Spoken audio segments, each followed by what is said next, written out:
Hey everybody, it's Bust with Expedition Trial number 303. Let's see who shows up.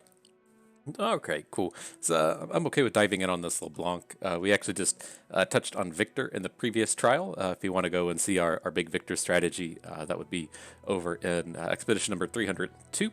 Kind of the highlights of Victor are basically just trying to find a way to take advantage of ballistic bots in combat. So you're looking for something to give either quick attack, elusive, or overwhelm. Something just to make sure ballistic bots just don't sit around until they have 10 attack and don't do anything else. Then over here with the Zed, very powerful if you're just shooting for a 7 winner. I would almost always recommend taking the Zed. This is a pretty weak one here with the Lifeblade and the Spirit's Refuge, but this does turn out into a very powerful elusive deck almost every single time. But here, LeBlanc's kind of newer. We haven't fully chased after LeBlanc. We've gotten to draft her a few times to quite a bit of success. She's a very powerful champion. And so let's take a moment, get her pulled up on the site. If you're not familiar, it's ftpbus.com. That's where I keep all of my expedition-related content. We'll just be over here on the main page or the expedition helper, however you prefer to make your way here. And then we'll just go down to the drop-down box, scroll down to LeBlanc, and take a peek at what's going on here. And so, yeah, this is, LeBlanc, she pairs up with Sivir, and they're meant to be doing this reputation thing. So you can see it on Bloody Business, getting a 5-power strike, LeBlanc having 5 attack, Reckless Trifarian having 5 attack, and then kind of the payoff would be something like Sigil of Malice. And so reputation being, if you've dealt 5 damage 4 or more times, then you get some kind of bonus effect. And so Sigil of Malice will cost 2. This card draw thing, Whispered Words, will cost 2. And so, once you've been able to hit that reputation, then you're getting some kind of bonus. In general, I really don't think that's worth pursuing. It's just a little bit too hard to pull off for not enough payoff. Typically, if you've hit for 5 plus power 4 or more times, you're pretty close to just winning the game anyways, and you don't need these additional things to pursue. You can also see a bit of overlap with this 5 attack matters theme. You get the Trifarian Assessor, drawing cards. If you have 5 attack allies, you get Reckoning, killing everything with less than 5 attack. Again, this is something that I don't like to actively pursue, but if it kind of falls into our lap, we'll take it as kind of a bonus. And so, if we're having these units like LeBlanc and Trifarian Hopeful and Thorn of the Rose giving us these 5 attack units pretty easily, and then we have 2 guys on board for a Reckoning, then fine. But we're not going to just go out of our way drafting every 5+ attack unit that we see and hoping to get some big value out of a card like Reckoning or the Trifarian Glory or the Trifarian Assessor. And so, the way I do ideally look to draft these is we need to find something that's like really good in the early game. LeBlanc is one of the most powerful aggressive champions in the game. Just there's nothing that can deal with a 5 attack quick attacker really until like turn 6 or turn 7. And so if your opponent doesn't have Freylord for Frostbites, then she basically just is a mountain of card advantage, and then once that card advantage overwhelms your opponent, she just starts cruising through the game. But as you can imagine, playing a 1-drop, a 2-drop, and then a LeBlanc is going to be much better than nothing in the first 2 turns until LeBlanc. And so ideally, we'd be able to pair her up with another Noxus champion. Something like a Draven or a Riven would be incredibly good. Or, just any of these other really early game aggressive card pools, like Bilgewater's fine. To a degree, Piltover's okay. Demacia is kind of okay. Just something that lets us be aggressive. If we aren't able to pursue that, the other thing I really like to pursue with LeBlanc is trying to get some kind of quick attack challenger thing going. And so she does pair up with Sivir. There's a lot of ways to give vulnerable out of Shurima. And so, typically if you're getting to kind of dictate these combats with LeBlanc, she can just, play a card and turn all of your vulnerables into just pure removal spells and take down your opponent's best unit every turn. And so that's the 2 things we really look to do here, either be ultra aggressive or try to get into quick attack challengers. So welcome to the team LeBlanc, and let's see who shows up second. And okay, so we have basically our choice of going about it however we would want. If we want to either go after the just ultra aggressive theme here with the Draven, or if we want to go after the quick attack challengers kind of theme over here with Renekton. Renekton does have some reputation cards like the Callous Bone Crusher.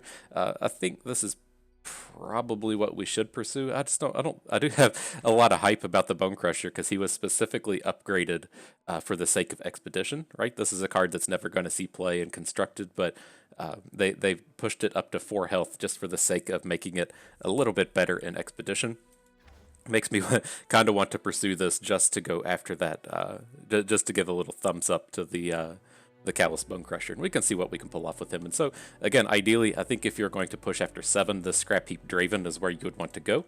This is a very good pool for this early game aggression. All of the early game plays live here. You've got your Rear Guard, your Saboteurs, both of the Reforge units, and then Iron Ballista to fill out the 3-drop slot. We could still pursue 1 Draven and 3 LeBlancs, and then try to take access of Draven's biggest fan. Just all kinds of great things going on here. I think this is pretty much what we did in our previous LeBlanc trial. And so a lot of good things going on, but we will take this Renekton. I kind of want to give the Callous Bone Crusher a bit of a shot here to see what we can pull off. And so, kind of the big thing with this Challenger Renekton, if we go and pull him up, you'll see this in both Challenger Renekton and you'll see it in Slayer's Nasus, as to where they have this 3-card combo of Exhaust, Rockhopper, and Ruthless Predator. And so you just have a bunch of ways to give vulnerable to your opponent's units. Now, with giving them vulnerable, the big thing I like to call out with this is you have to have a way for your units to survive the attack. It's just a horrible strategy if we're going to be playing, Ruthless Predator on a unit and then using another unit to kill our opponent's thing, so that we're just, offering up 2-for-1s with every play that we make. The big thing that we find is, we need to have some kind of either quick attacker or we need to have some kind of just beefy unit like the Reckless Trifarian, the 5/4, to where we can just play a card, kill our opponent's unit, and not have our unit die. And so then even more ideally would be something like, playing a Rockhopper, giving our opponent's unit vulnerable, killing it, and not losing either of our units. That's kind of the the hope and dream of what we're able to pull off with this deck. And so, between these 2 card pools, the big weaknesses that we're actually going to see here are the early game plays in Shurima are horrible. All that we have access to is, well, I shouldn't say they're horrible. Rockhopper is he's a true all-star here, but he's the extent of it. So there's Rockhopper and Bloodthirsty Marauder. And so if we're looking to really get this theme going of giving something vulnerable, attacking it, and then having our unit survive, you just can't do that with 1 health units, right? We got the Bloodthirsty Marauder here, we've got the Rockhopper here. None of the other common units have are cheap and have a lot of health, and so that's kind of problem number 1. Problem number 2 is there's no real removal spells here. There is Siphoning Strike, which is pretty powerful, but there's nothing like a Vengeance, nothing that just says, kill your opponent's unit. And so, as it stands, the units here are kind of weak. The big thing that we're really chasing down on the Renekton side here would just be these Exhausts and the vulnerable giving cards. And then if we switch back to LeBlanc, she also doesn't have very much early game to her. And so, that we need something a little bit more than just the Rockhopper and the Bloodthirsty Marauder. So we'll see how it goes. I'm also interested in just trying to pick up 2 or 3 of these Callous Bone Crushers, see if we can't get this reputation going, and seeing if that 4 health is really going to really give us the boost we're looking for here. Okay, and then here, this is all around pretty awkward. I'm not a huge fan of playing cards like Trifarian Assessor in this style of deck. What we tend to see is we're just never like a value deck, right? We tend to be on the much more aggressive side of things. We are going to go out our way to try to pick up a bunch of 1s and 2-drops. And when it comes to this late game, we're just never really going to win it through card advantage. We'd much rather just play like a Savage Reckoner and win the game, as opposed to try to grind through our opponents with card advantage. And so I'm not super huge on taking these. Sigil of Malice is kind of okay, but not spectacular. And then, kind of the problem with the Bone Crusher is it doesn't have Overwhelm. And so, one of the big problems that we run into with Shurima is taking, all of these 4-cost cards. And so, we're going to have Bloody Business, Callous Bone Crusher, Renekton, Callous Bone Crusher number 2, Bakai Sandspinner. And so we're just going to have this humongous glut of cards in the 4-drop slot. Very common problem with Shurima. But as far as these packs go, we just don't have a lot of choice. We can either go all in on the Reputation theme, or we can just take the better units. And I'm kind of leaning towards just taking the better units, but maybe we should just take the Sigil of Malice so that we have at least, some kind of way to get out of just having everything cost 4 mana. I think we'll give the Sigil a go. I don't really enjoy what we had to do there. Okay, and then here we just have to take the cheap units as they show up. So we're gonna jump in and take this Blade Squire. You know, things like the little Rummel are okay. Will be okay to pick up some Ruin Runners. Great way to close out the games, but something that will eventually just fall to us, and not something we need to take here at the beginning. And so Blade Squire, pretty reasonable take. All right, again, man, these curves are not good today. There's just nothing showing up as far as these cheap cards go. And so, you know, I'm not a huge fan of Weight of Judgment, as we kind of talked about earlier. It's very easy to just be loaded up on these 4-cost cards, and I would prefer not to do that. We should, you know, probably be able to find a Whirling Death along the way. We have one Bloody Business already. It's just not an ultra important card here. So I think we're just kind of stuck taking the 3. We should have some pretty reasonable uses for Might throughout this trial, and then I just, again, I have a really tough time coming in and wanting to take these 4 drops. This is all a pretty, you know, weak set of cards. I think we're just kind of stuck taking the Rose of Thorns. Okay. Again, another another set with nothing cheap. We could go out of our way and just take Honored Lord, but no, we won't do that in this trial. Here, we'll jump in with our first Exhaust and then the Rampaging Bakai. And so, you know, it looks like we are turning into more of a kind of a mid-rangey deck instead of a aggressive deck as we'd like to be with LeBlanc, but you know, we're still just going to have to go out of our way to take anything cheap that we can find. This is really painful, being stuck with all these expensive cards here. Okay. Well, these are at least cheap to a degree. So I think, you know, we're happy to take the Bloodthirsty Marauder, Rose of the Thorn. It's, you know, it's still the same problem though, right? If we're going to be building towards Exhaust and Ruthless Predators, we're getting stuck with all of these 1 health units that don't play well to that theme. Like, I don't really want to have to be generating a quick attack off of a Blade Squire so we can exhaust something and then attack it with Rose of the Thorn. That's just too much work for not enough payoff. But, you know, hopefully things will fill in a little bit better here. Apparently they will not. It's just another horrible set of cards. And so, you know, Ascended Rise is horrible. This is one of the worst cards in the game. I would... I had initially thought that this just like leveled up everything in your deck, and that's not the way it works. You have to have Ascended allies on the board, so we would have to have our Renekton on the board, not leveled up, then we could spend 7 mana to take him to level 2. This card is just horrible and completely unplayable.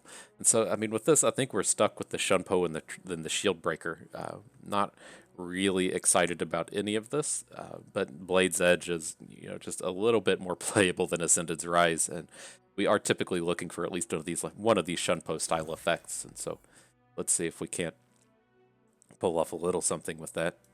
All right, hey, it's our boy Legion Rearguard. This is absolutely what we need and what we're looking for here with the Rearguard and the Runeweaver. Just gotta find some early game plays. Again, you know, kind of sucks that Runeweaver only has 1 health, but we gotta find something cheap to get going here. Okay, these are again pretty awful. I think we could probably just come in and take the big removal spells though. Boomerang Blade does play, you know, pretty fantastically with the likes of LeBlanc, just really supercharging her ability while probably killing 2 units at the same time. Typically pretty happy to have one of these, and so having the 2 removal spell pack, not that bad. Okay, alrighty, our boy Legion Rearguard.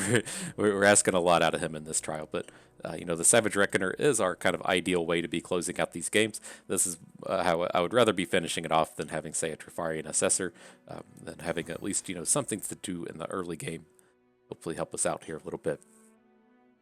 Okay, that's you know, the Sivir side of Reputation is you're trying to do this with the hibernating rock bears. You know, these come down, generate the 5 attack unit.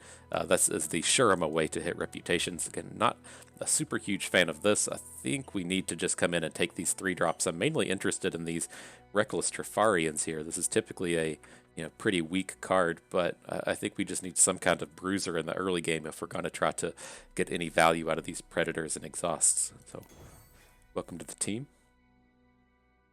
Okay, and again, all these cards are just horrible this trial. I guess I'm fine with the 1 drop and a Guillotine. We got to pick up some additional removal spells. I don't really want Denies. We already have more Shunpos and Assessors than we want, so Saboteur it is. Okay, so as soon as we take the Guillotine, a Scorched Earth shows up.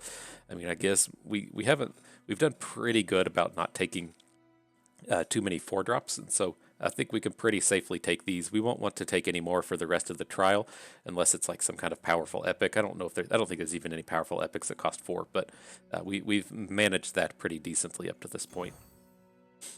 Okay, and then our last one here.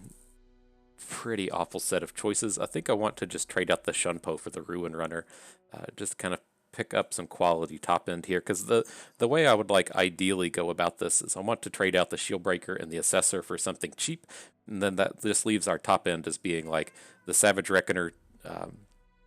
Where you at? Ruin Runner, be okay to pick up a second Ruin Runner, and then Rampaging Bakai, so that all of our big boys have Overwhelm. So we do have the one Might to kind of work off with the Bone Crusher and the LeBlancs, but I really want our top end here to all have Overwhelm, and Ruin Runner is just kind of the ideal way to go about that as far as Shurima is concerned. So, I mean, we're at least here to this part of the trial. We do have to go and make something premium. We're gonna level up this reputation guy. This is gonna be his time to shine. He just got boosted for expeditions. We're gonna boost him here with our premium takes. So, welcome to the premium squad, Callous Bone Crusher. We're gonna need some work out of you this trial. Okay, search for reputation. See Ricochet come up. I'm pretty surprised we didn't have to end up with any of those cards. Just a horrible card. There we go. All right, let's see what we can do here. So this deck needs some work. We didn't get any of the real like early game plays we're looking for. We're kind of light on vulnerables, which isn't a huge deal, but our early game is still terrible. So I don't really want to just be this kind of mid-rangey deck here, but I guess we're just like a couple Legion drummers away from being a pretty strong deck, though. So I think we can get something going here. We're due for like in a large part, like playing LeBlanc can feel pretty similar to playing Zed, where you just kind of assume that she's good for like 3 wins on her own. Just you play the LeBlanc on 3, and your opponent doesn't have a brittle steel, and she just takes things over. You see that a lot with Zed. She can do a pretty similar thing. Okay, so let's see what we can get moving here. Not the strongest start. I mean, if we were on the odd attacks, this would feel a lot better, but I think we're good to keep our interaction and our Trifarian. It shouldn't be a deck that comes at us too aggressively. Time will tell if he's built toward Lee Sin or built towards Fiora, but decks built towards Lee Sin tend to not have a whole lot of early game in them, so we should have some time to just get these big boys going.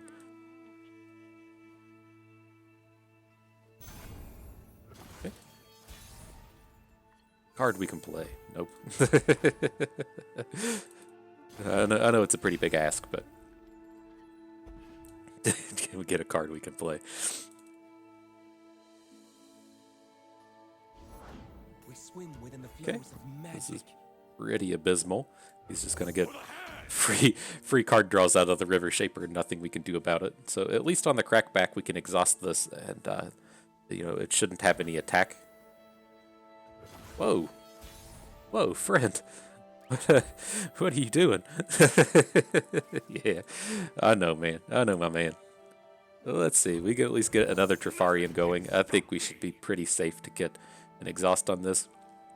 If he passes and has like a riposte or something, that's kind of unfortunate, but at least, the strength we're going to have here is his combat tricks won't kill a Trifarian. And so if he has like a riposte or a Twin Disciplines, it's not going to be enough to take him down. We could technically just bloody business this thing, but maybe that's the way we should go about it. So he just doesn't get any card draw, and if he has to spend like a Prismatic Barrier or something here, then that's pretty good. Yeah, I think I'm pretty on board with this. We have a second bloody business in our hand as well. Fully suspect that this is going to get hit with like a Prismatic Barrier or something, but that's actually completely okay. Riposte, a little more awkward, but yeah. At least in this sense, he is going... Oh no, he's got the 5 attack now since we didn't exhaust, but that's okay. We'll take the trade now if we can get it. Currents pull them down.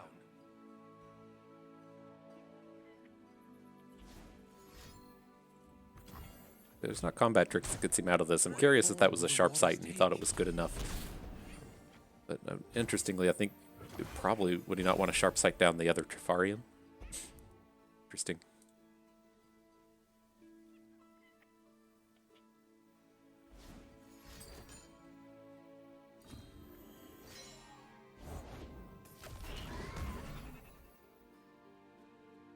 How do we handle this? It's unfortunately the Sand Spinner can't survive, making the Screeching Dragon weaker.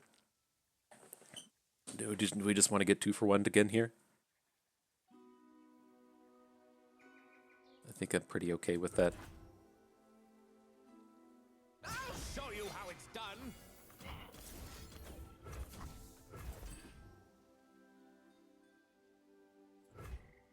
I mean, we should ideally have a better late game than him. He's played a ton of barriers, so I don't think he's going to be a Lee Sin deck. And so we should just be able to come in and kind of, you know, outstat him with the way our deck is built here. You do have to worry about being against Demacia and this kind of thing, but he could just be playing like 3 or 4 Screeching Dragons, which would ultimately be kind of painful, but... I taste purple. I taste purple. This is okay. Again, if he has a barrier, it's not the end of the world. Yep.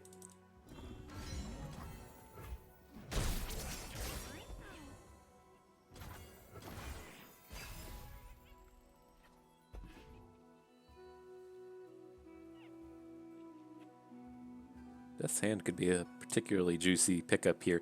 It's very easy for him to just gain like 8 health off of this Fey Folk. So, might be able to pull off something good. Kind of worrisome that if he's gonna, you know, maybe spend a barrier down here, but played a bunch of them. So if this Death's Hand's successful, this will be pretty nice.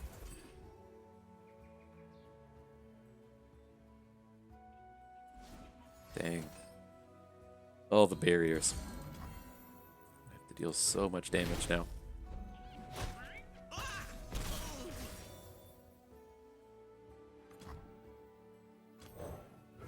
Pride was my end, as it will be yours.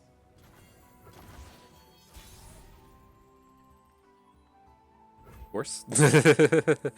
Right on time. That's okay though. I mean, we can pop another barrier out of this. We still have, you know, a ton of damage that we can represent here. Do worry a bit that he has so many cards in his hand. Those 2-for-1s he got earlier were pretty painful, but I don't think we could be beating a Screeching Dragon at this point, so I'm reasonably okay with that.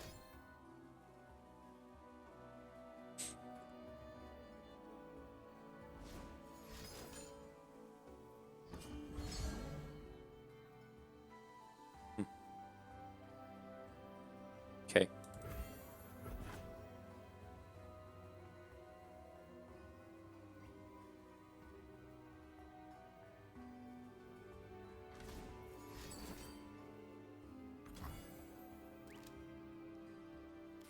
Okay, so I mean, I saw the neg health and thought, all right, maybe we can do this. But it is what it is. This will be our opportunity to take this down. He can't barrier out of this anymore. He's going to be back up at 20. We're technically even on cards now since we have a unit on board, 2 in hand to his 3 in hand. But it seems like he has another barrier or something. Realized that wasn't going to work. Disintegrate. Oh, I forgot. I didn't realize our unit wasn't going to die. Maybe he didn't realize how those mathematics were going to work. I just assumed it as well, so. This might hurt you. Can we ever just take this? Just fall to 2? Then what are our chances of winning next turn? We can, like, Ruthless Predator this thing out of combat. Let's skip block so he can't play any more cards. And then I think we might be able to just kill him with the Reckoner. We have +4 attack that we can put on it. So as long as he doesn't have another barrier, we should be okay. And that's especially okay if he doesn't have another unit.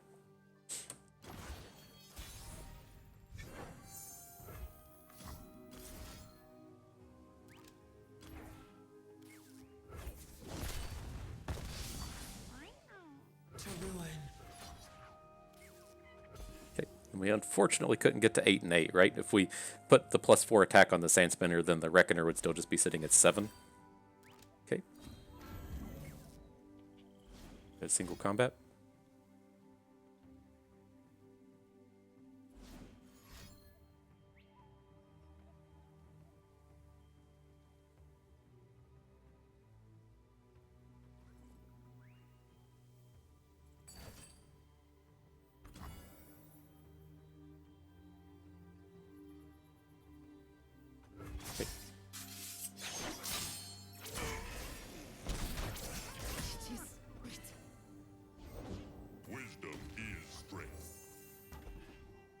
All right, then unfortunately we can't have a way to guillotine down this horns. It's gonna take another turn.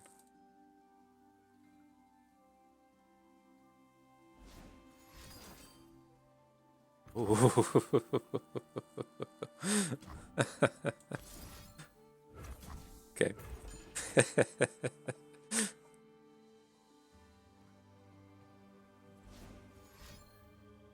No way he has deny. Okay, I don't think he understands how that sequencing was going to work. Oh, do we not get we don't get our guillotine back? Oh, fuck. Okay. Chaos and destruction.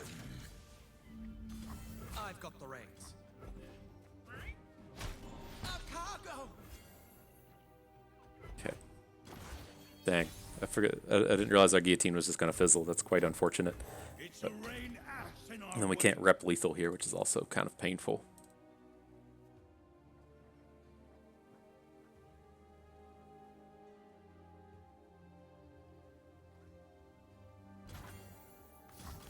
All right, let's run this into a barrier, it seems.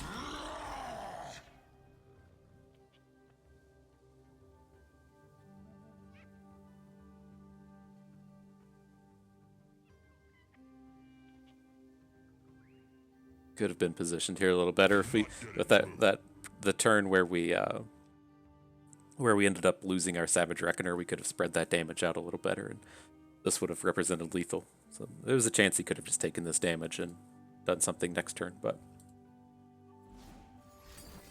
yep.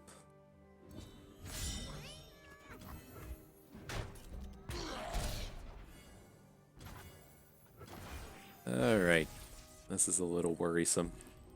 time for violence. Your training has failed.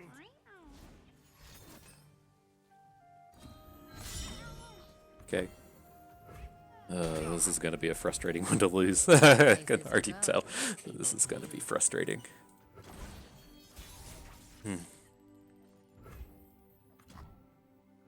Darling, Okay, you so are this dressed with potentially buy us a turn. Is it really so obvious? Well, we can also just try to stun this out. Maybe he doesn't have another unit here. Just have to go for it. Okay.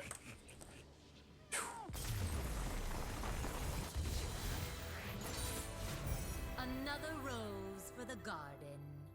Okay, okay. Let's see if we can't get some improvements happening here. We're just gonna take the LeBlanc. I don't think there's gonna be any units that come up that would make me feel differently.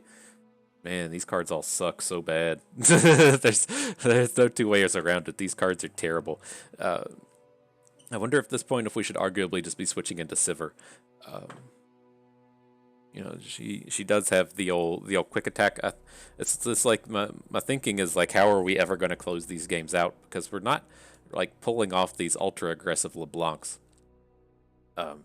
It's not non-existent here. We don't have enough early game plays to really do that, right? We have 1, 2, 3, 4, 5 ones, a single 2-drop, and then no 2-drops are in sight unless we want to come over here and take this Renekton, which I don't. And so it's pretty tough. It's kind of awkward in the sense as well that, you know, we want this might over here with Sivir, but I mean, she's okay. She plays well with the Reforges. I think this is where we just need to be. Well, now that we see that we're kind of more this mid-rangey deck, I think I'd rather pack a Sivir here. We have all the 2-drops, right? It's just this it's this forecast guy. We can't play him for 2 until turn 7, but we actually have a lot of 2-drops, right? Jeez. But ultimately, this is the big problem with Shurima right now. It's their early game is abysmally bad. So that's why, you know, if you were in this spot, I totally recommended just taking that Draven. It's just so easy, so much early game that lives there. Having Scrap Heap and Arachnophilia come up because you're in Draven, getting, you know, a random Reforger 2 because, you know, you picked up some Reforges out of your Draven packs, and then so Riven packs start showing up. It's just so easy to get a very good Sivir deck with that Draven, as opposed to being stuck in this kind of reputation mess. But, you know, this is probably about as good as a start we could hope for. Again, this would be much better if we were on the odd attacks instead of the evens, but yeah, let's make the best of it. Maokai Twisted Fate. I assume this is sea monsters.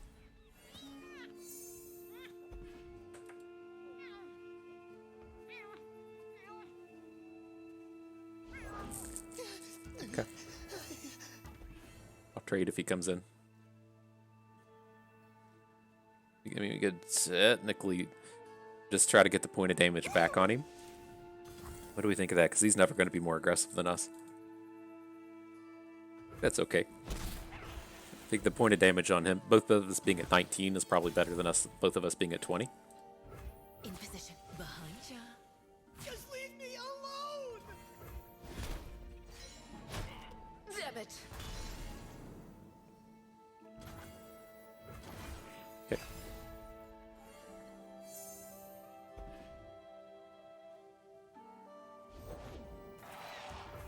Nobody could block today. Sure. Alright, let's get this reputation going now. We're about to get the double ticks here. LeBlanc shows up. I think we still want to play on curve with Renekton. You cannot hide forever, Nasus. We're just going to get huge chunks of damage in here with this overwhelm. Oh, fresh soil.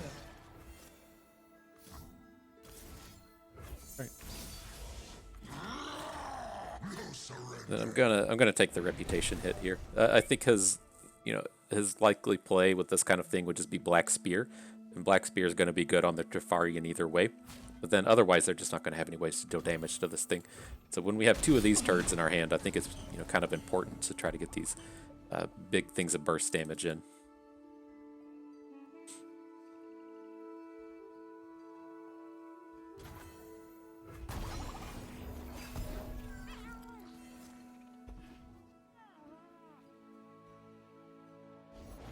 These isles will be cleansed.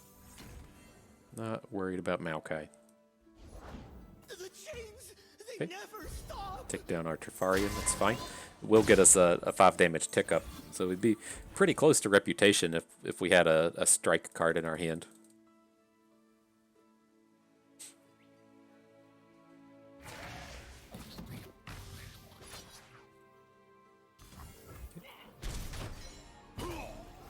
And I think we're just kind of stuck opening here.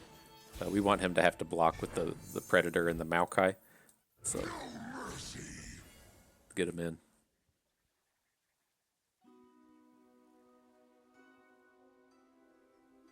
I want to go home.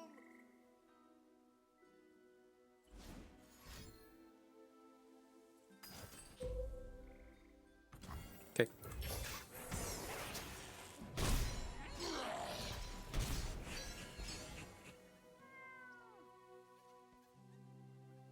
Let's get these Bone Crushers down, right? That's the... I mean, we probably need to play a Bone Crusher in LeBlanc. If he opens on us, we want to get blockers down for her. She does die to saplings, which is problematic. Finally, some action. I'm ready to get bloody.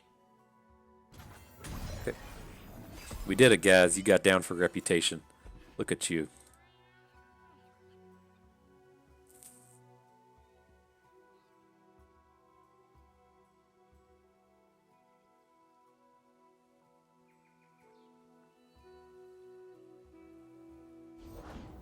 How do we feel about this stuff? I kind of just want to wait until after combat, play LeBlanc, Bloody Business, something like Maokai, and then probably just open. I mean, we don't even really need to pop this Maokai, but...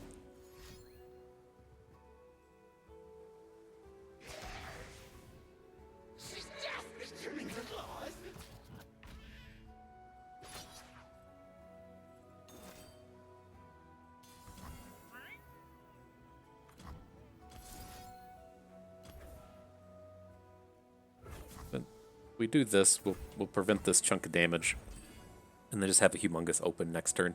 He's going to be opening into Maokai by himself. It feels like he's probably going to have like a Black Spear for our Ruin Runner, but otherwise we should just have this humongous chunk of damage. You won't get past me.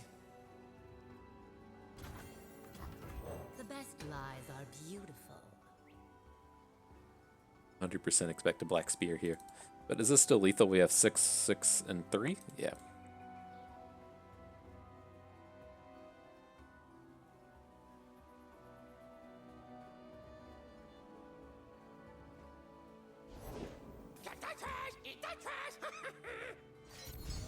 Closer we to decking him. You always have to watch this with Maokai. He's down to 11.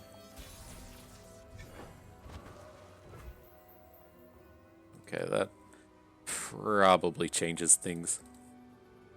You can put a Dreg Dredgers in front of our Ruin Runner.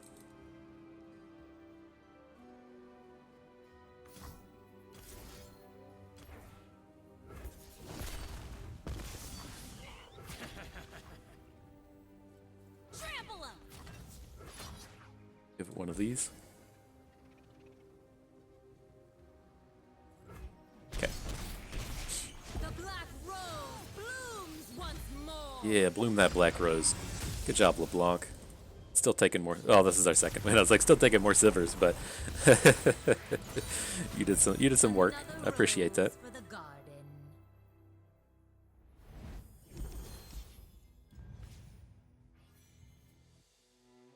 Okay. Ooh, Kato, welcome to the squad.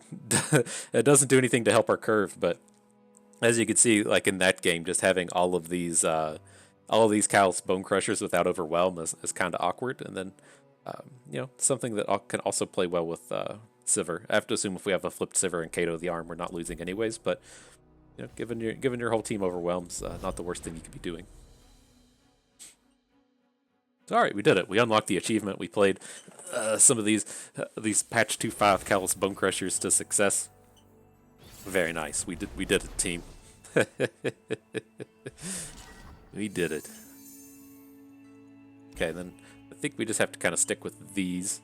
Hopefully, you know, we'll kind of run this same thing where we draw an Exhauster or a Ruthless Predator, and we can just have a big turn 4 again. They won't get past me.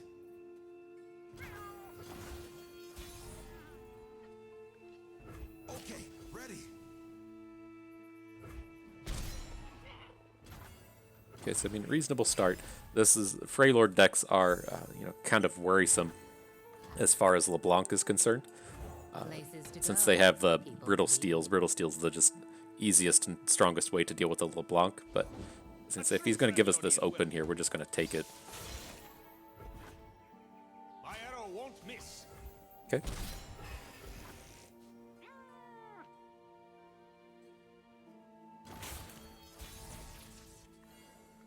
Like, how much do we care about this stuff now? We have the choices to either just open. We could play a Bakai Sandspinner onto Icevale Archer, which does not sound very good. Or we could just play something like Reckless Trifarian. And I'm kind of leaning towards just the way that, you know, we're going to assume that he has Brittle Steel here. And I think the best way to play into Brittle Steel is just to have the Trifarian down. Fully expect that we're going to attack with this LeBlanc, and she's just going to get killed by Brittle Steel and the Icevale Archer. And so I'd rather, you know, if his play is like, you know, like Avarosian Hearthguard, or, you know, this Sejuani deck at 4 mana probably wants to be playing a Avarosian, the +3/+3 thing, gives it the Allegiance unit. So, interesting. He has the Brittle Steel. He must have a Shatter in his hand.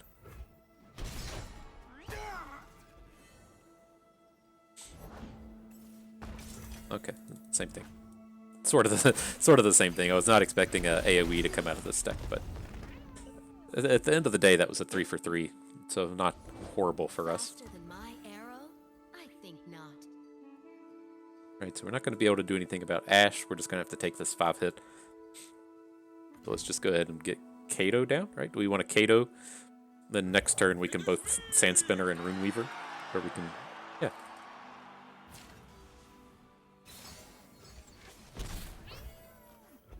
See where that gets us.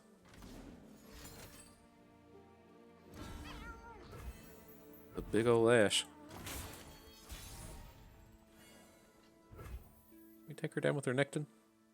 We can't play all these, but this would only be 6 attack into her. These hands know metal and magic. Do it with the Kato. Does this overwhelm? The soul wears away like grains of sand. Yeah, I expect this to be another Another Frostbite, which is a little unfortunate, but we can't just let this Ashe sit around. He's tapped out now, so we're going to lose Kato. How sick would this be if we hit the +2 attack one? This game would just be over if we'd hit +2 attack.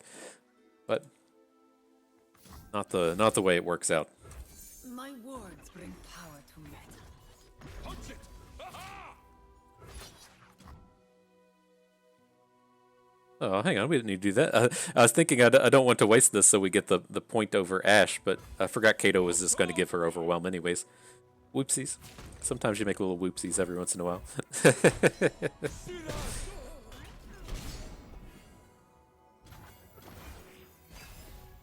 Okay. This is not spectacular for us. If he's just going to be playing a bunch of Overwhelms now, we're really going to struggle here.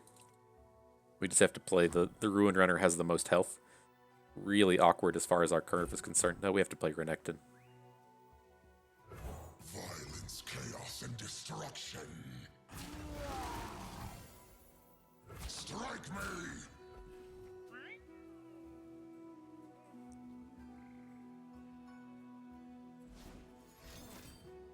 Okay. A little too awkward. We needed a little bit more in the early game, but you know, traditionally the Frostbite decks are just kind of the bane of these. You spend a lot of investment in a lot of low health units, and then your opponent getting to take them all down with a single brittle steel is pretty painful. And so it's typically a pretty tough matchup to win.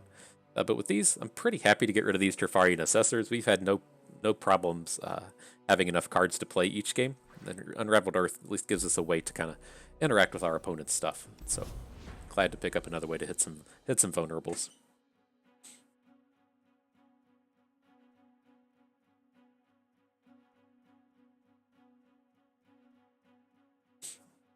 My boy Rockhopper just not making an appearance this trial. it's unfortunate. Him, Legion Rearguard, and Rockhopper, my boys, and only the Rearguard made the appearance today.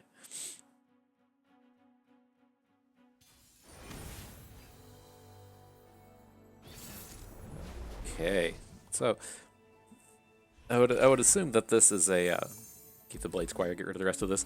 Assume this is a Grand Plaza deck. That's what you typically see whenever you have Thresh paired up with Demacia. There's still the Grand Plaza Vaults of Helia Thresh Garen deck. And I'd assume that's what we're seeing here. So it's probably something where he took like a Thresh into Heimerdinger and then picked up a Lux in the end or something. You typically wouldn't just be going into Piltover the other way, or just picking up Threshes either. So I'd say that this Lux was just kind of like the third champion he picked up.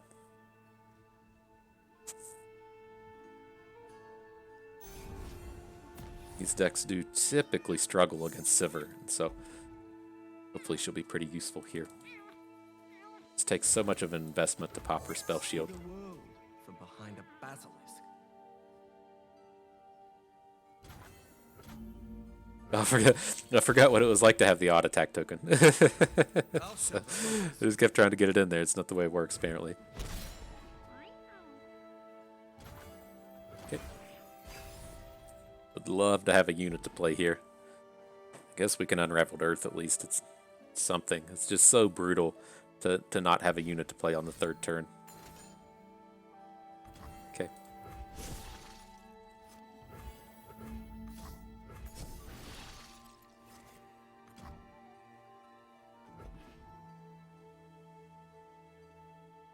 Alright, how do we feel about this? I mean, this should just be a Sivir challenge into the illegal contraption. And then we may be able to take down an additional unit. I think she should be fine. She's much safer than a LeBlanc here. LeBlanc dies to Mystic Shot, so I think this is the way we can take over this board.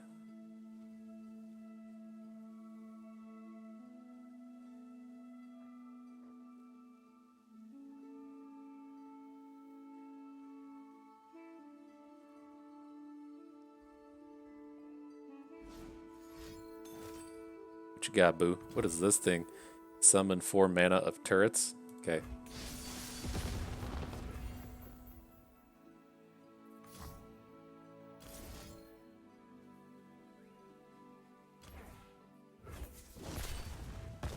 Danger pays.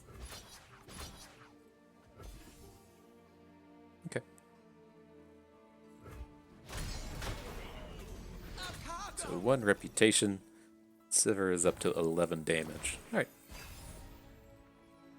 You know, quick attack. Quick attack's always so powerful with these. Make these sand spinners more likely to survive their vulnerable attack. Good stuff.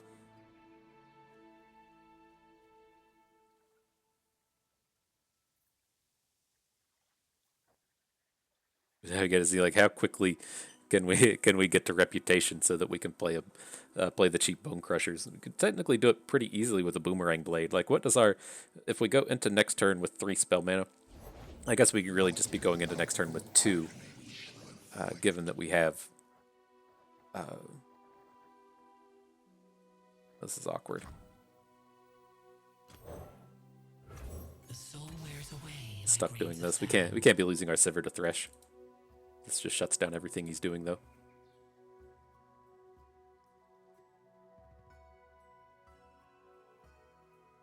We could still technically boomerang blade this board. Don't think we're gonna want to, but let's see. Ultimately, the 6 health Thresh is kind of awkward.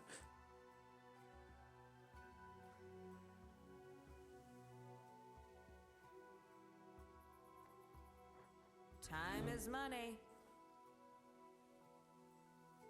What you got, Broheim? Something in the works here.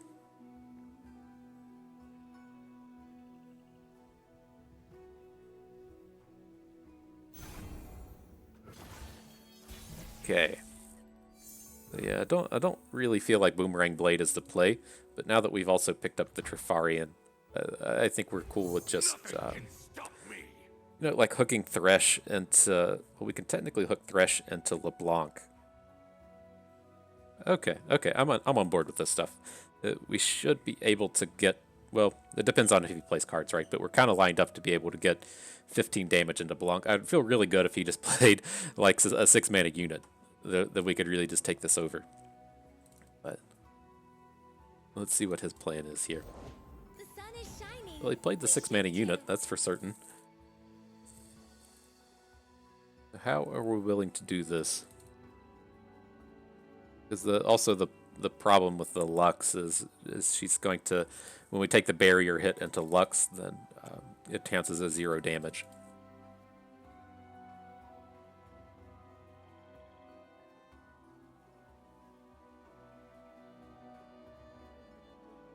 Okay. Let's at least do this. We want to have LeBlanc on the board before we do this. Because the whole idea here is I want to Boomerang Blade next turn. Hopefully take down Lux Thresh. Probably not going to happen, but you know, if he plays a 3-attack unit that fits right in the middle of these, then that just completely works out. Wealth is merely a foolish distraction, my dear. Then call me a rich, distracted fool. Okay, I think we can do something nice here. Boomerang Blade of the Century. What? This costs 0? What the fuck are you doing? Oh, breaking spell shields. Okay. Okay. Disintegrate.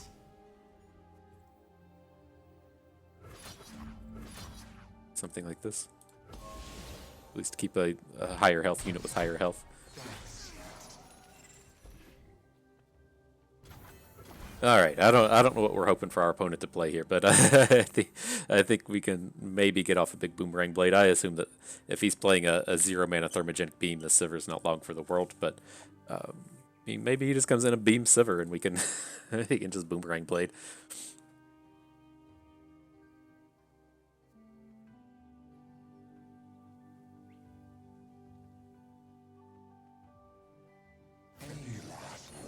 Dang. Some people just don't like to have fun. We're familiar with that.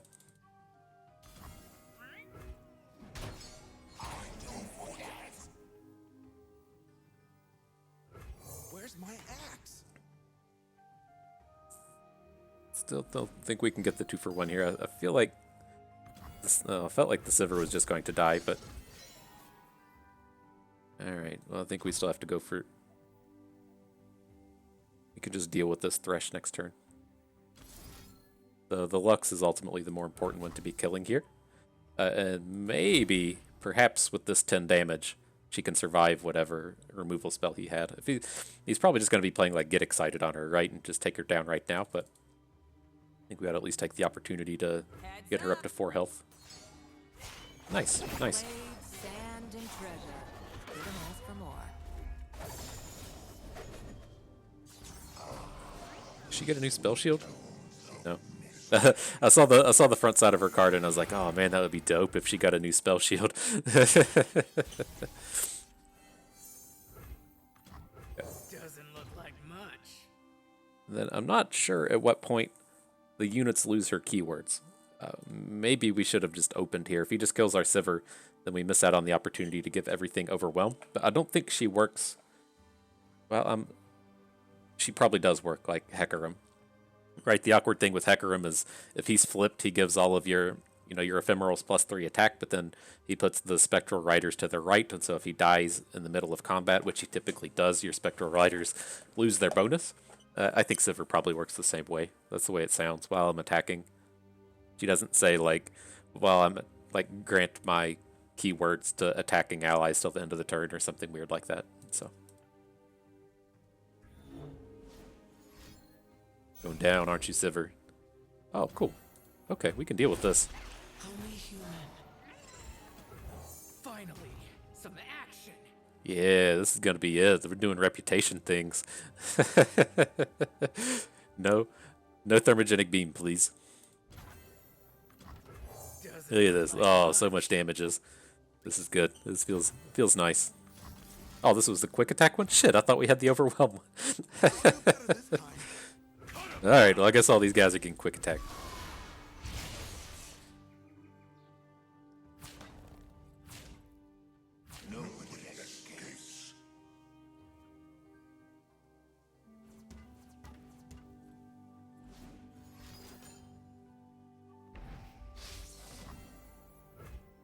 Okay.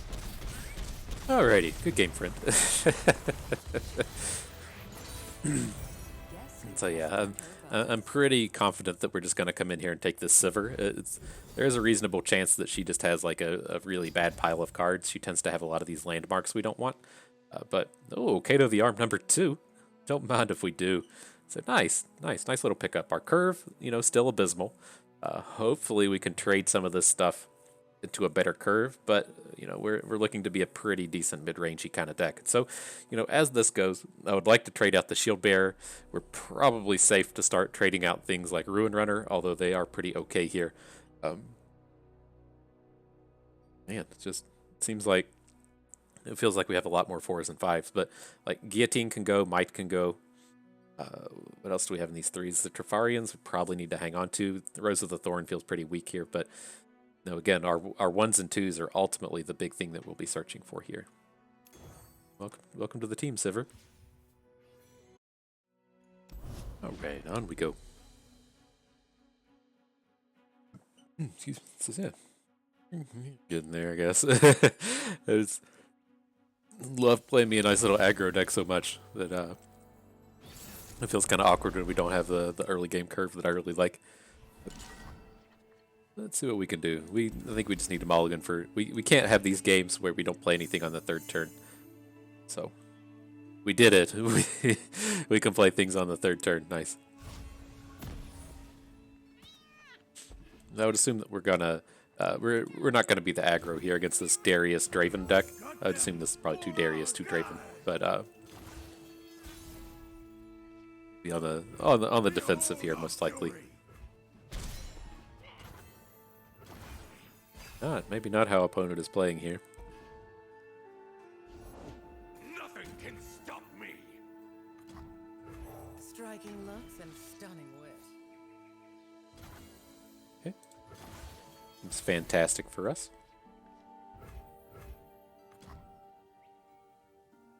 We can LeBlanc. We can Guile something if we want. We could have played Unraveled Earth to try to ace his unit here, but I have it more in my mind that I want to be trying to play Bloody Business next turn, and so I wanted to actually bank up the spell mana and not have to play any of our spells. We'll see how it lines up here, but keeping his units out of combat also kind of protects us from Whirling Deaths.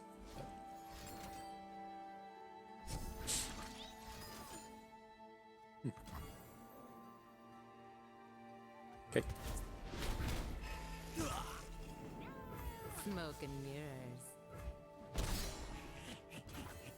Okay.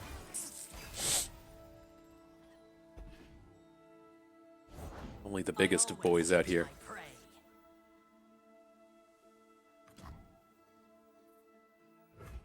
We think. I mean, we do have this Guile. What if we say just Guile the Brutal Hunter, then play Kato the Arm? I kind of dig.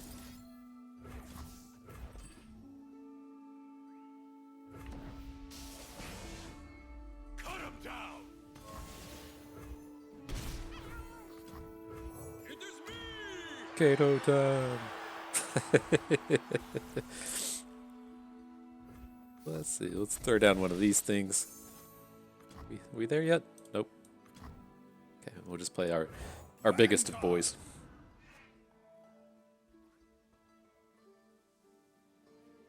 Now, our Kato and our LeBlanc should be pretty safe. I mean, the idea here is that we're now going to, assume he plays a unit, right? We're going to try to hit his unit with LeBlanc and then just get in for a ton of damage this way. This is a little susceptible to, say, like a Whirling Death or any of the Noxus-y kind of combat tricks, but it's hopefully enough to really just push us over the edge here. The big thing with him playing combat tricks and spells and stuff here is he's not adding units to the board. I whisper truth into lies.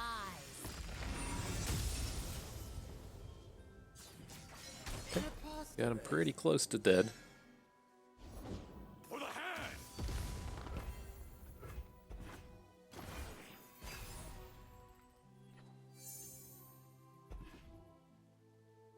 Start bringing the thunder with our Callous Bone Crushers now.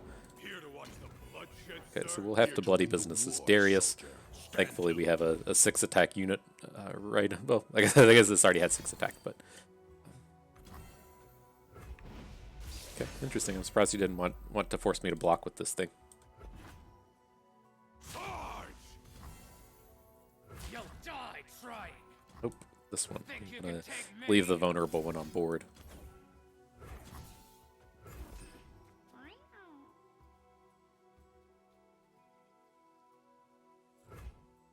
Press on. Okay, I think we're good now. I'm gonna say it's tough for them to deal with this open. He could probably kill one unit. Probably cannot kill both, especially with Whirling Death out of the equation. For the garden. Cool.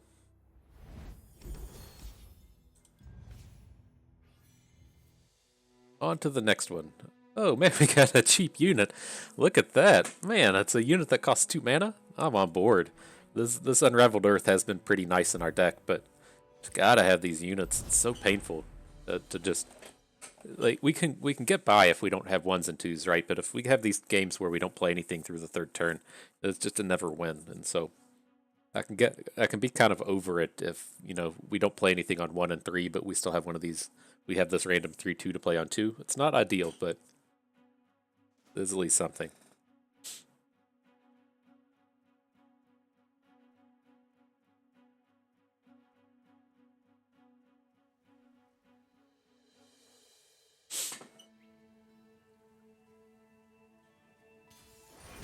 Here we go. What up, Diego? So I wonder if this is a 2 and 2 or actually has 3 Leonas in it. It's a weird a weird set of factions for him to be playing towards Leona, unless it's just like he's like, yeah, I don't know what this guy's doing. Well, yeah, I don't know what you're doing, guy. We'll see. Time will tell what is up. You won't get past me. We had an odd attack this entire game, this entire trial. Seems like we've been on the evens every single match the entire trial. Ready for deployment. Okay.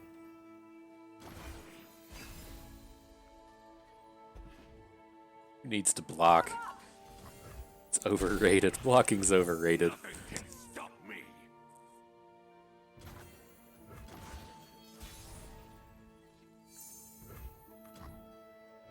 Honor is the rust on a dull blade.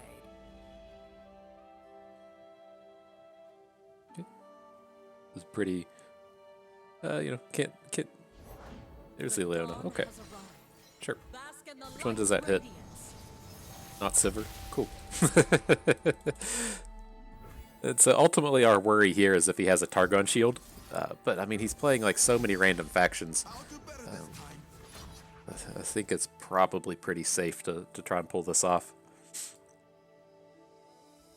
He would need specifically like a sharp sight for this to be something he can kill our Sivir with, but beautiful, beautiful.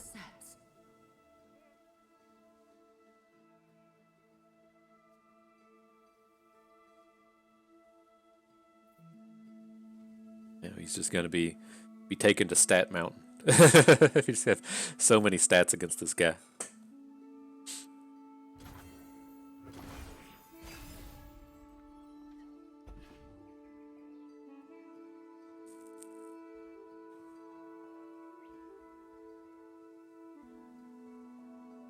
It's like we're 100%. Well, I guess we don't have to like 100% play Bloodthirsty Marauder. I mean, this. If we play the Shieldbreaker, it just kind of like advertises that our Sivir is free to take down. But I think this is okay. Right, I figure he's gonna hook our rear guard and our Sivir, and then play a combat trick on our Sivir. But we couldn't really like we wouldn't be reposting these anyway. Or if he has repost, we wouldn't be playing a combat trick to get out of this anyways. Interesting. This is a repost, right?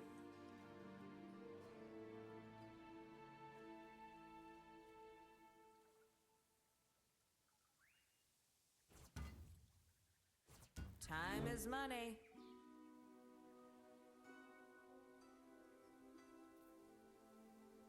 And he's just on the defensive now, and he wants to block our big boys. What? I don't get it. I don't understand that. There's a black spear. Okay.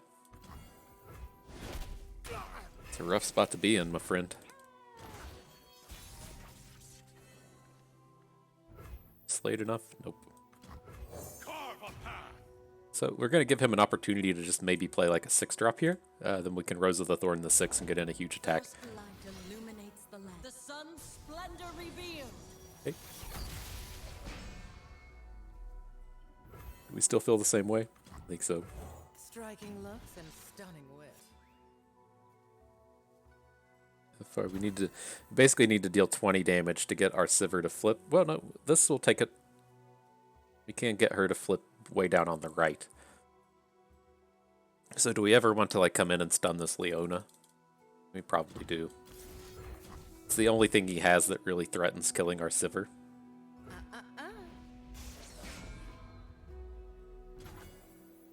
Okay, ready.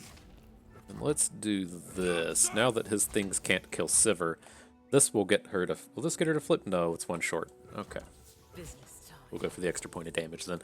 I thought we might be able to get a quick attack hit in with the Rose of the Thorn, so it doesn't just die to this rando stuff, but... But we do get some slays out of this as well, so we'll be activating our Rampaging Bakai off this attack.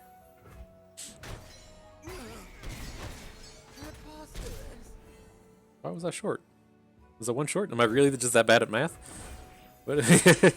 Oh, he had a tough unit. His tough unit is what did that to us. Okay. Okay, that makes sense. May our light shine forever. How do we feel about this? Probably just want to play bloody business here. Bones will litter the desert.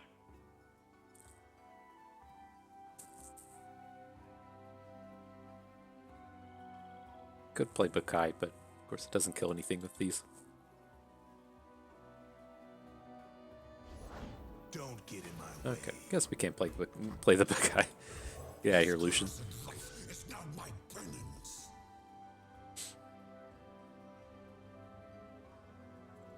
Okay. Good deal. Good deal. They got what they paid for.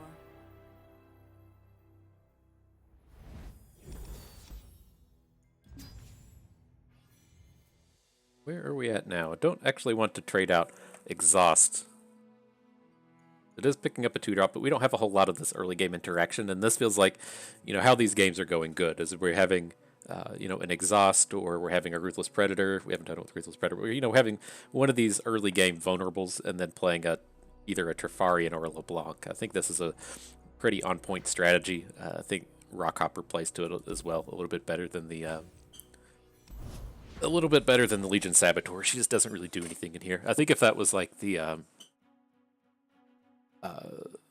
Reforge one, like the one cost Reforge, we'd have to like think about it a little more. But I think we'd still just probably want Rockhoppers. This is how we're gonna make up for our lack of early game.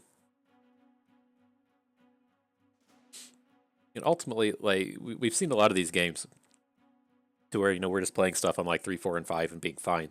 It's not all about just being like super aggressive. The place where we like really run into problems are, we had like one random thing where it was like turn 5 and we had 4 cards in our hand that cost 3, and then it's more commonly where it's like turn 6 or turn 7 and everything in your hand costs 4 or 5.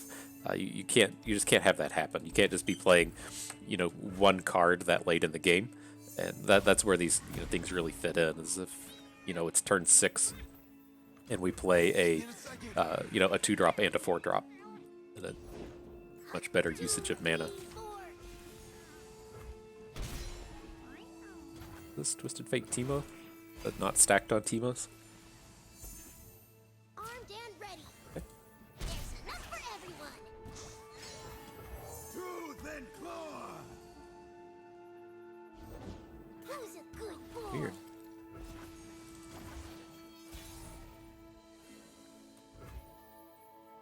I'll do better this time. Let's see how this plays out. I do intend to just try to take down this Teemo with the bloody. Oh no, we can't. We have the mana for it, but we don't have the unit. So I wanted to take Teemo down, but it's not going to happen. I'll scout ahead. We'll get him before he gets a flipped head in, though. My Soren grows hungry. Eat them alive and spit out their bones. Anything helps. This card's you've been warned. Interesting. Okay. Don't ask where it's from. You got it. Yeah, take the 2 hit from your own puff caps. the ultimate struggle with playing plunders with the puff caps deck. Success is planting your mushrooms right. They grow up so fast. Okay. I think we can get this going with LeBlanc, right? We're just gonna the idea here is we're going to exhaust Teemo, hit with these 2 units. We're gonna try to take Teemo down with the Renekton, so we also get some overwhelm damages in. Okay.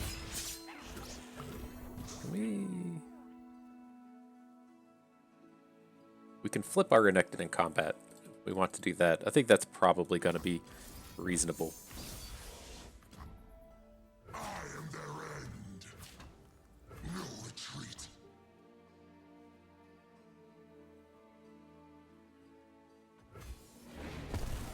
Wait, it might be awkward. He might just take it, but I think he actually comes out here and blocks LeBlanc the vast majority of the time. What's he going to do with the Zonite Urchin this game? So this will get us our 12 damage in with Renekton.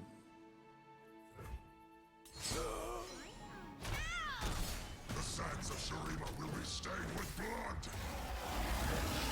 Should also flip LeBlanc, right? The Yeah. black rose blooms once more. All these animations, dude. Be back in 10.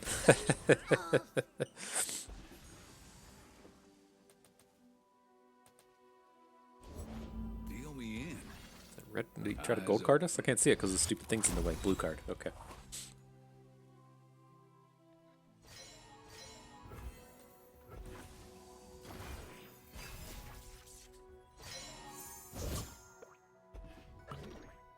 How did we not hit Reputation? 2, Dang. 3, 4. Alright, let's wait till he attacks before we add these things. The soul wears away like grains of sand. Fine. Okay. Mercy. He's gonna hook kill Renekton, but I wanted a blocker for his Twisted Fate and other thing if he decides to attack with those. There's enough for everyone.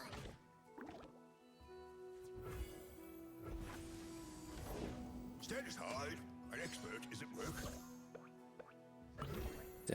Dang, that sucks. We'd be lethal if we had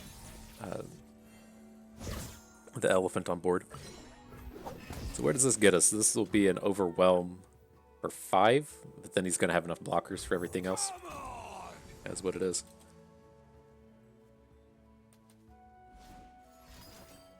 Okay.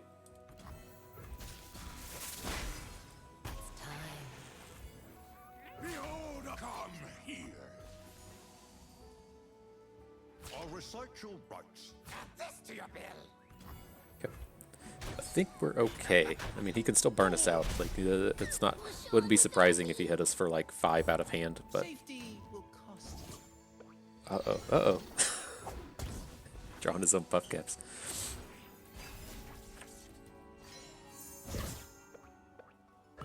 Okay.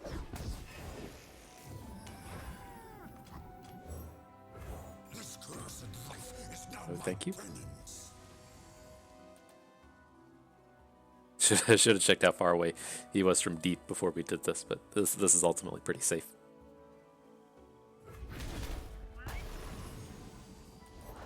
Welcome. I stand for Noxus.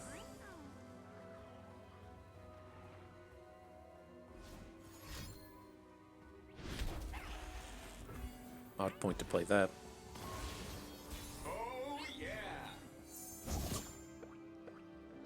So there's like no reason to just open, right? We have these 2 overwhelm units in our hand. It's tough for him to have removal that matters, and then if he's going to be able to burn us out, he could do it anyways. And so I think we want to go ahead and add our other 2 in. And then, despite how the slot bot looks, we can't hit this with Nox and Guillotine. It hasn't actually taken damage.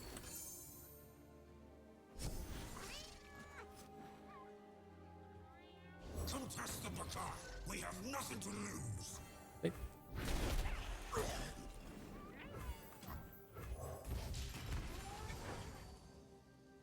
Could we? It's looking like it's gonna let us do that, but okay. Get up in that final battle. Good stuff.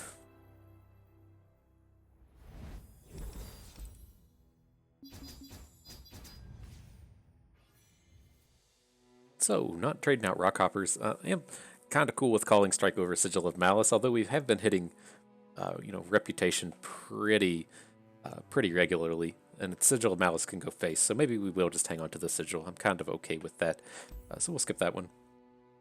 Good, good with our 3 Bone Crushers. I don't want to trade Runeweaver for Legion Rearguard. I think we can skip all of these. Oh man, trading out the Boomerang Blade for a Rearguard? Oh man, that's always that's always a struggle for me. I think we do have to keep in mind that we aren't this ultra aggressive deck, and the rear guards are fine, and we'd like to pick them up. But I do want to hang on to this removal. The removal I don't want to hang on to is Nox and Guillotine. I don't think we've had one instance this entire trial where we could play a Guillotine. Well, we played right. We played it against the single combat guy, and he single combated his way through it. But I think I'm more interested in just having the Sigil of Malices here. A little bit more flexibility. Okay, we're going to skip all these. I would be kind of okay with Glory Seekers, but not at the cost of an Exhaust. Last one here. Legion Veteran. Moderately interesting. We aren't really like surviving damage, though. We're surviving because our units are winning combat. So I think we'll hang on to Little Rummel here. And the last one, last but not least, not trading for any of these. Don't want Sand Spinners, don't want Thorn of the Roses, don't want Inspiring Marshals. So, ready to go.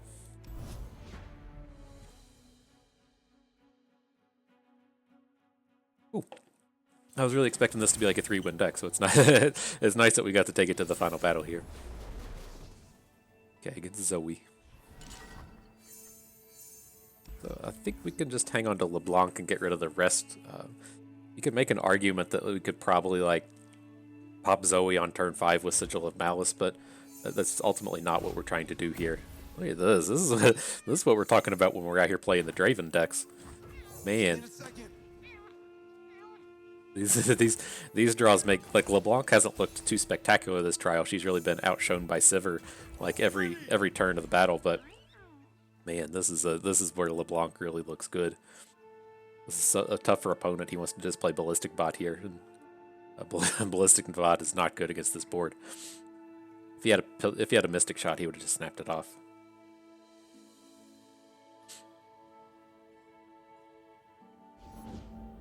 Starry Scamp. Okay. Adults are boring. This game was just like automatically over if this 5-2 gets in for damage. Alright, with this turn, I'm kind of okay with playing slightly off curve, if that means getting Rockhopper on the board, because then we should be able to just get LeBlanc down next turn. Maybe get a kind of quick attack challenge going with her. Sands beneath me and winds behind me. But 100% cool with trading here. I will run you over. My board!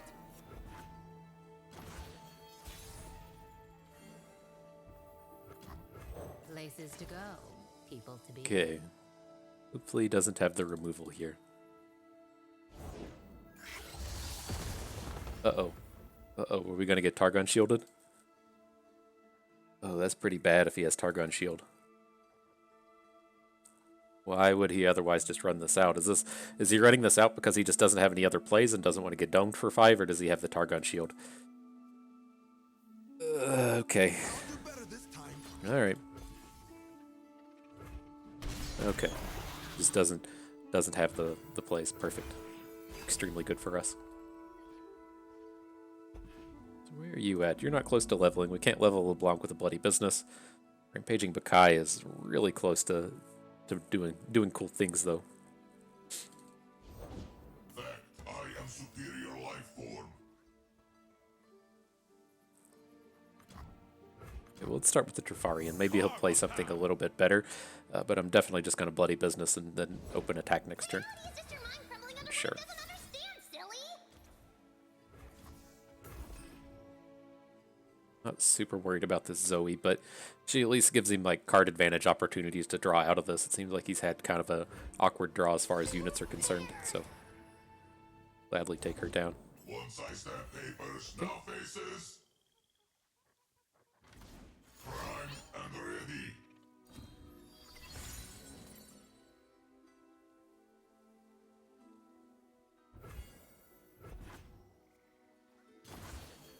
Safety disengaged. Close are you? You're pretty close, but Contest the Bakai. We have nothing to lose.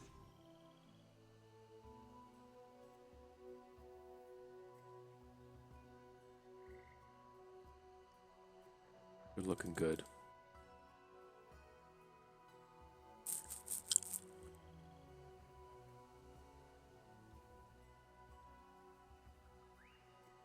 What you got, friend? The black rose blooms once more. Oh yeah, Black Rose.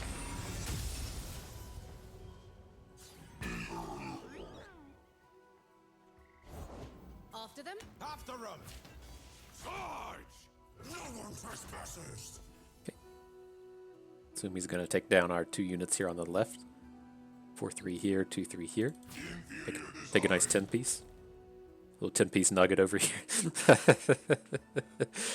This is strange. This is the same amount of damage either way.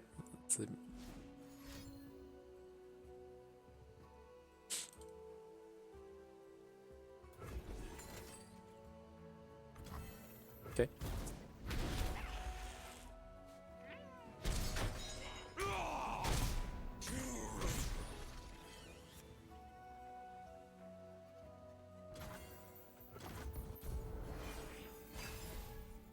Alright, I think we're good to go here. Oh, what up, Kato?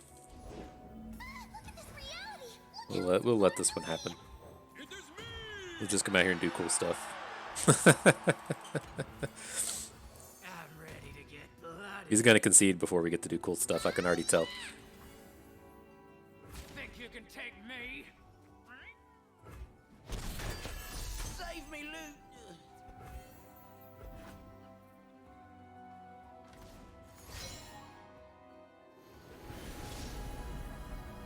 Man, don't silence Arcado. This is going to be part of the cool stuff we're doing.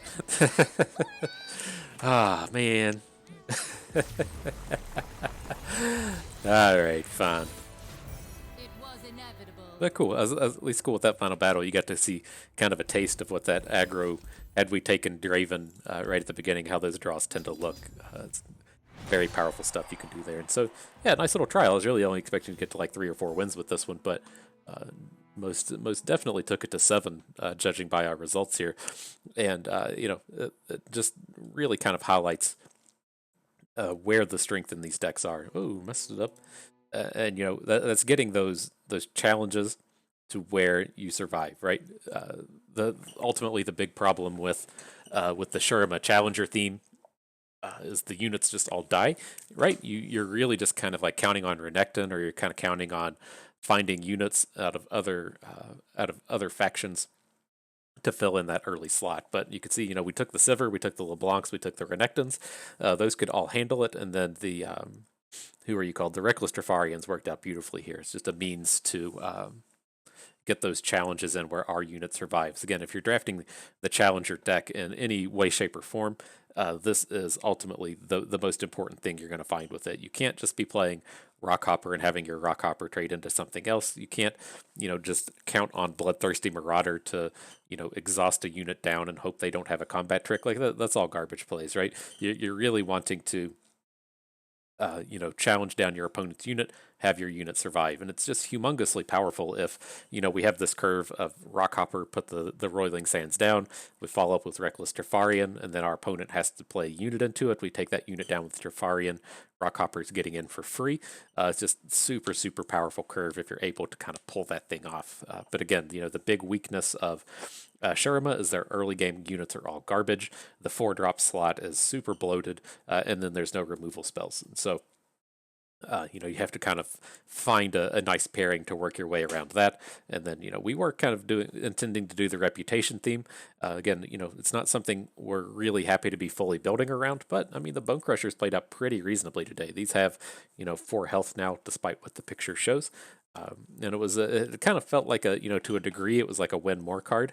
I felt like the games where we were playing Reputation to Bone Crushers, we'd kind of already won anyways. But even like, on like turn 6, if we were playing a Bone Crusher and a Sand Spinner, or a Bone Crusher and a Bloody Business, it's like a humongous swing in tempo, right? Because ultimately, the thing you will find problems with these decks is you can see it right over here in this 4-drop slot. We have 11 4-drops in our deck. You can't put yourself in a position to where it's turn 6, turn 7, your hand does all 4 drops and you can only play 1 card. It's just the easiest way to fall behind and lose.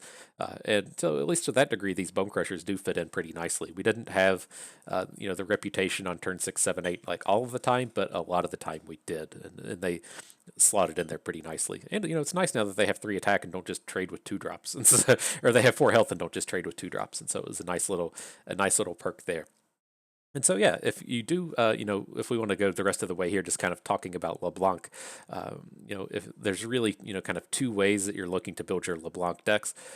We did switch to Sivir, but at the core of this, we were drafting to LeBlanc. That's who we had at the start. We didn't plan on or count on finding Sivirs later, but Sivir just paired out better in this particular deck because she's just a little more resilient, right?